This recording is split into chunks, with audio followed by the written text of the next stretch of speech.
Section 302 and 307 Nandini দুটোই side করবে। Murder weapon ছাড়াও মার্ডার কেস লড়া যায়, কিন্তু আমার গাট ফিলিং বলছে ওয়েপনটা ওই বাড়িতেই আছে। সেকশনগুলো একটু দেখে নেবে। আর হ্যাঁ, নন্দিনী খুব স্ট্যাটিস্টিক্স দিয়ে আর্গুমেন্ট করে, তুমিও করো। স্যার, রণজয়ের ফাঁসিটা আটকে এটা 10 বছরের জেল করা যায় না? 2019-এ আইনটাকে আরো কঠিন করা হয়েছে। 18 বছরের নিচে রেপ্ট হয় তাহলে ম্যাক্সিমাম সাজা হচ্ছে জীবন কারাবাস।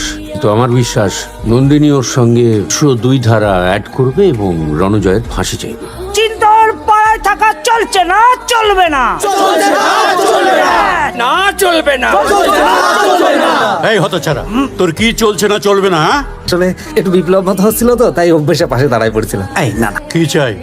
আপনি তো বলেছিলেন নুপুরখালি বাড়িতে এক রাত থাকবে, এতদিন হয়ে গেল, ওকে বার করুন। গলা নামিয়ে কথা বলো। আমার বাড়িতে কে থাকবে সেটা তুমি বলে দেবে?